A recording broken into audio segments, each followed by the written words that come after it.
Price action equity ఛానల్లో అందరికీ స్వాగతం ఫ్రెండ్స్. లాస్ట్ క్వార్టర్కి ఈ క్వార్టర్కి కంపేర్ చేసుకుంటే మ్యూచువల్ ఫండ్స్ స్మాల్ క్యాప్ కంపెనీస్లో హెవీగా ఇన్వెస్ట్ చేయడం జరిగింది ఫ్రెండ్స్. అలాంటి టాప్ 3 కంపెనీస్ గురించి ఈరోజు మనం డిస్కస్ చేసుకోబోతున్నాం.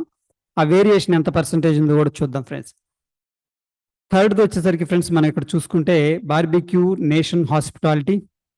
వీళ్ళు ఏంటంటే ప్రీవియస్గా 11.3 అంటే లాస్ట్ క్వార్టర్ దాకా 11.3 అనేది మ్యూచువల్ ఫండ్స్ హోల్డ్ చేస్తున్నాయి. బట్ ఈ క్వార్టర్ మనం చూసుకున్నది ఒక్కసారి 6%, అది కూడా స్మాల్ క్యాప్ కంపెనీస్లో ఇన్వెస్ట్ చేయడం అనేది చాలా ఎక్కువ అనమాట. ఓవరాల్గా ఏంటంటే ప్రస్తుతం దీని యొక్క ప్రైస్ వచ్చేసరికి 1128 ఉంది ఫ్రెండ్స్. దీని మార్కెట్ క్యాపిటల్ 4369 కోట్లు ఉంది. Return on capital employed 3.6%, face value వచ్చేసరికి 5 ఉంది ఫ్రెండ్స్. వీళ్ళు ఏంటంటే ఒక కొత్త ఇన్నోవేషన్ టెక్నిక్ తో వచ్చారు. సో డైనింగ్ టేబుల్ దగ్గరే ఈ బార్బిక్యూ లైవ్ గ్రిల్ సిస్టమ్ అనేది పెట్టారు. అక్కడే వాళ్ళు ఏంటంటే వేడివేడిగా వడ్డిస్తూ ఉంటారన్నమాట. కొంతమంది మీట్ కానీ అది కాల్చుకుంటూ అట్లా. ఓకే, ఒక కొత్త ఇన్నోవేషన్ అని చెప్పొచ్చు. సో టెక్నికల్ గా చూసే ఫ్రెండ్స్, ఇవి ప్రస్తుతానికి మనకి 50 and 200 days exponential simple moving average కి దగ్గరలో ట్రేడ్ అవుతున్నాయి. సో ఈ రెసిస్టెన్స్ దాటితే పైకి వెళ్ళే అవకాశం చాలా ఎక్కువగా ఉంది. కేర్ రేటింగ్ సెకండ్ అనమాట. దీంట్లో మనం చూస్తే ఫ్రెండ్స్, లాస్ట్ క్వార్టరు వీళ్ళు 3.7 మాత్రమే హోల్డ్ చేస్తున్నారు దీన్ని, ఈ కంపెనీని. బట్ సడన్గా ఏంటంటే ఈ క్వార్టర్లో మనకి ఆల్మోస్ట్ 6.9 అంటే 7% దాకా మ్యూచువల్ ఫండ్స్ వాళ్ళు ఇంక్రీజ్ చేయడం అనేది జరిగింది స్టేక్. ఇది కూడా స్మాల్ క్యాప్ కంపెనీ.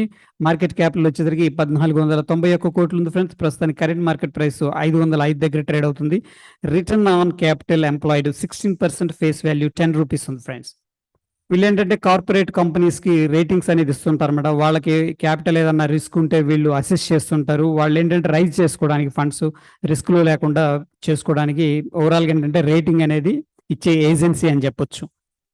టెక్నికల్ గా మాట్లాడుకుంటే ఫ్రెండ్స్, ప్రస్తుతానికి 200 డేస్ మూవింగ్ యావరేజ్ దగ్గర కరెక్ట్ గా ట్రేడ్ అవుతుంది. సో ప్రాబబ్లీ ఒకవేళ 200 డేస్ మూవింగ్ యావరేజ్ క్రాస్ అయితే ఫర్దర్ గా మనకి పైకి వెళ్ళే అవకాశం ఉంది.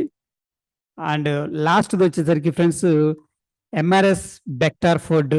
ఓకే, సో దీంట్లో చాలా ఎక్కువగా వీళ్ళు ఏంటంటే స్టేక్ ఇంక్రీజ్ చేయడం జరిగింది. ప్రీవియస్ క్వార్టర్ దాకా మనం చూసుకున్నట్లయితే ఓవరాల్ గా 4.2 ఉంది. సడన్ గా ఏంటంటే 7% అనేది ఇంక్రీజ్ చేశారు. ప్రస్తుతానికి టోటల్ గా 11.2% అనేది మ్యూచువల్ ఫండ్స్ హోల్డ్ చేస్తున్నాయి. దీని యొక్క మార్కెట్ క్యాపిటల్ వచ్చేసరికి 2058 కోట్లు ఫ్రెండ్స్. కరెంట్ మార్కెట్ ప్రైస్ వచ్చేసరికి 350 ఉంది. రిటర్న్ ఆన్ క్యాపిటల్ ఎంప్లాయిడ్ 13.5% ఉంది. Face value 10 rupees friends. వీళ్ళు వచ్చేసరికి ఫ్రెండ్స్ ఇక్కడ వీళ్ళకి బిస్కెట్స్, బేకరీ ప్రోడక్ట్స్ అనేవి సప్లై చేస్తుంటారు. అండ్ ఓవెన్ బ్రాండ్ కూడా ఉంది, మిస్టర్ బెక్టర్ అని చెప్పేసి. టెక్నికల్ గా మనం చూస్తే 50 and 200 డేస్ మూవింగ్ యావరేజ్ పైన ట్రేడ్ అవుతుంది. డెఫినెట్ గా which is a positive sign అని చెప్పొచ్చు. సో ఈ విధంగా ఏంటంటే మనకి ఆల్మోస్ట్ 5 to 7% మధ్యలో హెవీగా మ్యూచువల్ ఫండ్స్ ఇన్వెస్ట్ చేసుకున్న 3 టాప్ కంపెనీస్ గురించి మనం డిస్కస్ చేసుకున్నాం. ఒకవేళ వీడియో నచ్చింది అనుకుంటున్నాను. నచ్చితే లైక్ చేయండి, షేర్ చేయండి, పక్కనే ఉన్న బెల్ బటన్ కూడా ప్రెస్ చేయండి friends. Till then take care, happy trading.